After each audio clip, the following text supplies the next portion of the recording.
চিম্পু চলে এসেছি তোমাদের চ্যানেলে। আজ আমি পাতাবাহার বইয়ের 11 অধ্যায়ের মৈত্রেয়ী দেবীর লেখা ঝড় কবিতাটি পাঠ করব। তারপর 1 থেকে 10 পর্যন্ত হাতে কলমে প্রশ্নগুলোর উত্তর এসএস ম্যামের কাছে থেকে জেনে নেব। তার আগে বলি, এখনো যারা উইথ এসএস ম্যাম চ্যানেলটি সাবস্ক্রাইব করোনি তারা চটপট সাবস্ক্রাইব করো আর পাশের বেল বাটনটি অন করো, যাতে পরবর্তী ভিডিওগুলোর নোটিফিকেশন চটপট তোমাদের কাছে চলে আসে। চলো তবে শুরু করি। কবি মৈত্রেয়ী দেবীর লেখা কবিতা ঝড়। ও মা, সেদিন হাটের বারে মাঠের ধারে করতে গেছি খেলা দুপুরবেলা।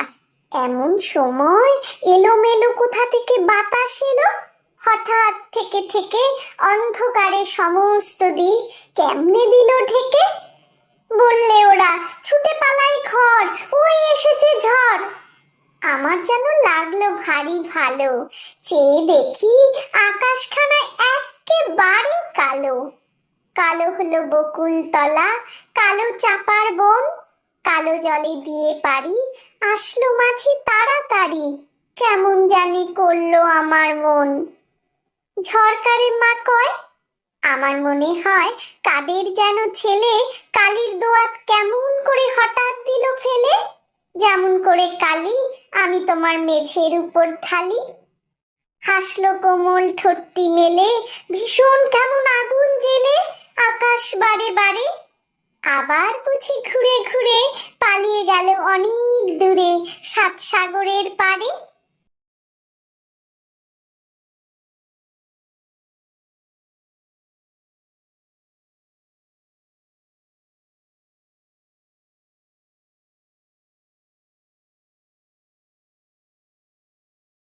একের দাগে প্রশ্নটি হলো ঠিক উত্তরটি বেছে নিয়ে লেখো। 1 পশ্চিমবঙ্গে কালবৈশাখী যে ঋতুতে হয়। এখানে দেওয়া আছে গ্রীষ্ম, বর্ষা, শরৎ, শীত, তো হবে এখানে গ্রীষ্ম। 2 দিনের যে সময়ে কালবৈশাখী ঝড় আসে। এখানে 4টে অপশান আছে, সকাল, দুপুর, বিকেল, রাত। এখানে হবে দুপুর। 3 যখন ঝড় ওঠে তখন আকাশ থাকে কালো, না লাল, না নীল, না সাদা, কালো থাকে। 4 গ্রীষ্মের একটি ফুল হলো, উত্তর হবে চাপা। 2 প্রশ্নটি হলো ক স্তম্ভের সঙ্গে খ স্তম্ভ মিলিয়ে লেখো। এখানে ক এর সঙ্গে খ উল্টোপাল্টা করে দেওয়া আছে, তোমাকে ঠিক করে নিয়ে লিখতে হবে। যেমন মাঝি হবে নাইয়া, ঝড় হবে প্রবল হাওয়া, সাগর সমুদ্র, চাপা হবে চম্পক, এলোমেলো হবে অগোছালো। 3 দাগের প্রশ্নটি হলো চেয়ে ও ভারী শব্দ দুটোকে দুটো আলাদা আলাদা অর্থে বাক্যে ব্যবহার করো। তো একটা চেয়ে হবে তাকিয়ে, ছেলেটি মাঠের দিকে তাকিয়ে আছে। আর একটা চেয়ে হবে থেকে, রমা শ্যামার চেয়ে লম্বা। তেমনি ভারী একটা ওজন সংক্রান্ত, আমার ব্যাগটা ভীষণ ভারী। আর একটা ভারী হলো খুব, মামাকে দেখে আমার ভারী আনন্দ হলো। 4 দাগের প্রশ্নটি হলো বিশেষ্য ও বিশেষণ আলাদা করে লেখো। এলোমেলো বাতাস, বাতাস হলো বিশেষ্য, এলোমেলো হলো বিশেষণ। চাপার বন, বন হলো বিশেষ্য, চাপার হলো বিশেষণ। কালো জল, জল হলো বিশেষ্য, কালো হলো বিশেষণ। কালির দোয়াত, দোয়াত হলো এখানে বিশেষ্য, কালির হলো বিশেষণ। কোমল ঠোঁট, ঠোঁট হলো বিশেষ্য, কোমল হলো বিশেষণ। 5 দাগের প্রশ্নটি হলো ক্রিয়ার নিচে দাগ দাও। 5 কোথা থেকে বাতাস এলো। এখানে এলো হবে ক্রিয়া। 5 আসলো মাঝি তাড়াতাড়ি, এখানে আসলো হলো ক্রিয়া। 5 আমি তোমার মেঝের উপর ঢালি, ঢালি এখানে ক্রিয়া। 5 পালিয়ে গেল অনেক দূরে, পালিয়ে গেল হলো ক্রিয়া।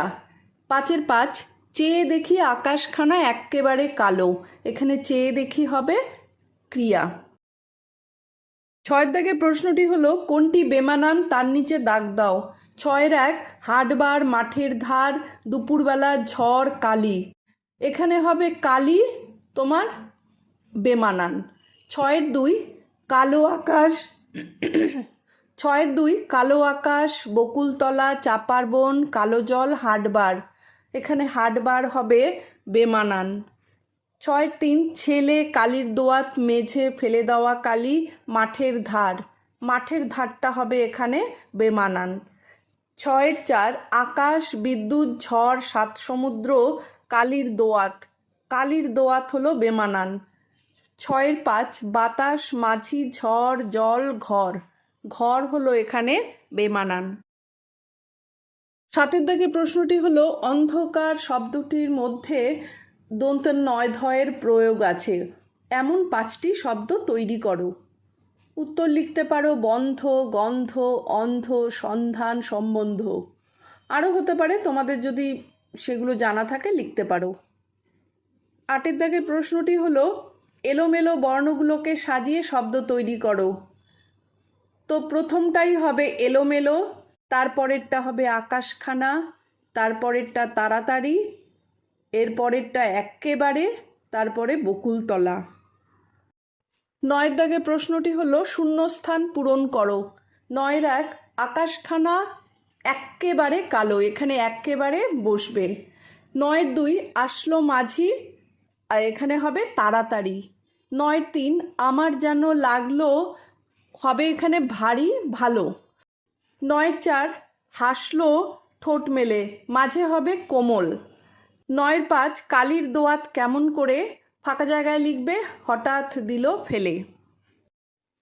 10 প্রশ্নটি হলো বাক্য রচনা করো। হাট, গ্রামে হাট বসে।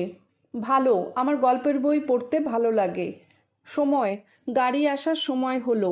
পারি, রাজপুত্র 7 সমুদ্র পাড়ি দিল। ভীষণ, ভীষণ জোরে হাওয়া দিচ্ছে। আজ তাহলে এখানেই শেষ করছি। টাটা।